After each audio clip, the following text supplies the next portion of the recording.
My name is Professor Pawan Tyagi. I'm in Mechanical Engineering Department. I give authorization to record this coverage. I'm going to talk about Mechanical Engineering Renewable Energy Science and Technology Laboratory, which is in Building 32, CO5. And this laboratory support our renewable energy science and technology concentration, which is added as a part of improvement in mechanical engineering curriculum. So this laboratory support 3 courses: MAC 462, Design of Energy System; MAC 487, Photovoltaic and Solar Thermal Energy System; MAC 488, Fuel Cell Science and Technology System. And it also support those students who do senior capstone project in energy area. So in this lab, we, as I mentioned, we covered fuel cell science and technology.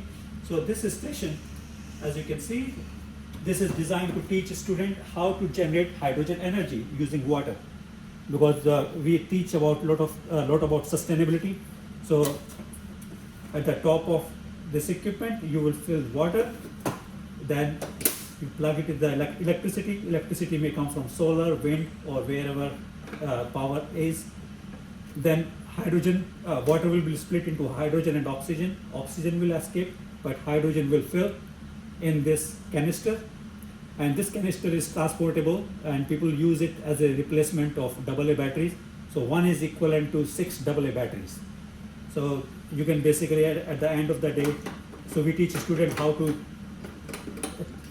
charge, how to make it renewable by using this concept here.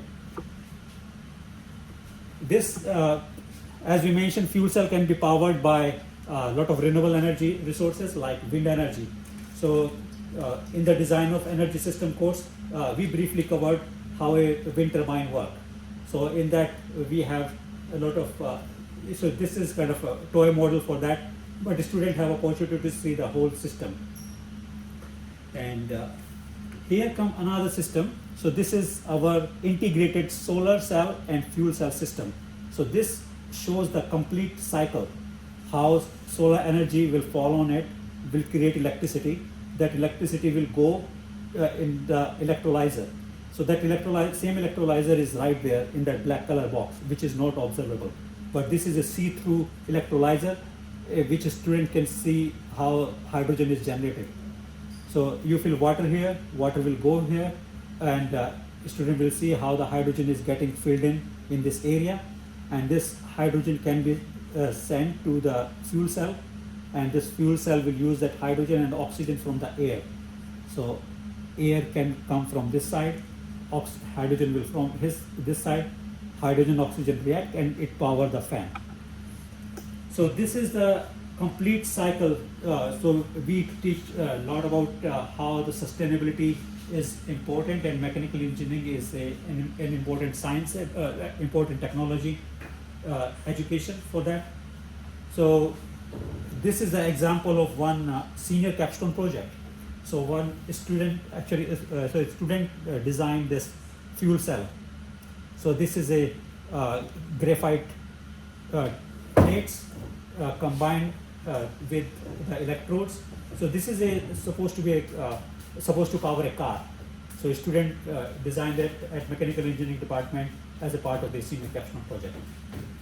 But this is not sufficient. So in order to teach a student how a complete fuel cell works, so this is a fuel cell trainer here. So this fuel cell trainer is having all the components which you require in order to show every part of the fuel cell system. So this is the fuel cell. In that we have the hydrogen coming from the canister. Hydrogen can be supplied to the fuel cell in a very controlled manner. This is a pneumatic system which control the flow rate into the fuel cell. You have the 2 fans. So this it supply air, and this also keep control on the temperature, because as you use it, it will heat up. Then energy generated from here can be routed for the application, like it is like a traffic light example is shown here. So energy from there will come here. So a student play with amount of hydrogen going in there, amount of air flow rate impacting the fuel cell performance. So they understand the technology of the fuel cell by utilizing this fuel cell trainer. In the back of this, it has all the comprehensive system, electronics and the control system, which is going in the design of fuel cells based systems. So hydrogen car, which is upcoming and very hot topic. So all the system which are implemented in the future hydrogen car, so we have most of it here. So they happen to understand it. So in addition to fuel cell, we also focus on the solar energy, because that is actually one of the most important area in the renewable energy science and technology. So first I'm going to talk about solar thermal system. So we have MAC 487 fuel cell, photovoltaic cell and solar thermal energy system. So in that we teach how solar energy is converted into heat and how you can harvest that. So this is a vacuum tube system. Almost all the mechanical engineering students, they happen to experience this at some part of their curriculum. So MAC 462 design of energy system is the area when actually they use this vacuum tube and they design different type of heat exchanger so that they can efficiently take in the heat out of here. So this is an open-ended design project. So a student work in group to design heat exchanger. We have so this is our solar thermal air system.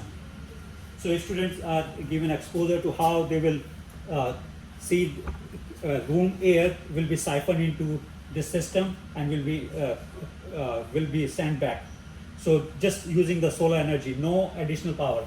So lower part is a solar cell which power the fan, which suck in air, heat it up and send it back. So we give them the complete design element, knowledge of complete design element required to be efficient or proficient in this knowledge. This is the solar electricity system. So this is the station where we have the solar cell and we have students see different components of the solar cell. So it has battery, inverter, we have charge controller. So all the components required in order to make the solar cell system, it is here and it is used in the MAC 487 solar energy course. We have this NSF funded smart grid trainer. So this system shows how you can combine wind energy, solar energy, fuel cell energy to power the future generation electricity need. So it's a smart grid trainer, so we take into account input from different renewable energy sources and let them see how, if one source is not available, other is available, how that be factored in. So they can see the power generation here. So we have this state-of-the-art smart grid trainer with all the renewable energy component involved for our student to experience. They also do fundamental study of solar cell performance. So this is the solar light, like analog of solar light falling on here, and they study that. So with that, actually this laboratory is kind of giving the fundamental knowledge, and it is also providing them space to work on the senior capstone project. So if they have in that area, then actually they can have this empty space, they can design their system, and so have all the resources required for the renewable energy curriculum, they are present in this. Hi, I'm Kate Klein from Mechanical Engineering, and I authorize the recording of this video. So right now we're walking into the CO5 laboratory, building 32, the Renewable Energy Laboratory, and we're going to see the interior lab in a minute. But I also wanted to just point out a couple of the safety features. We have a first aid kit over here, just above the sink, and we also have the fire extinguisher on the other side of the door back here. And this interior lab, CO5A, is the Scanning Electron Microscopy Laboratory. And this lab is mainly used for research projects, as well as to supplement courses like material science and our nanotechnology course here at UDC. And any of the senior projects that might involve characterization or microscopy needs. So this is an older SEM Philips XL30 that we had working and was upgraded for a little while, but the computer system has failed, and we've actually gotten an MRI to replace this instrument. We'll probably be ordering a new SEM focused ion beam, dual beam system that will be installed in the spring semester. We also have a new microscope here. This is an optical microscope, a completely digital optical microscope, the CAN system.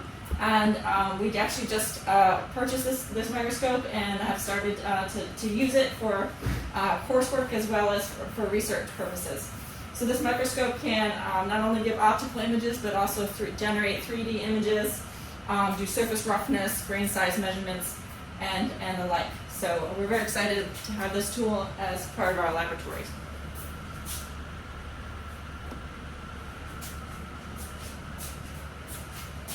And this interior lab also has a fire extinguisher as well.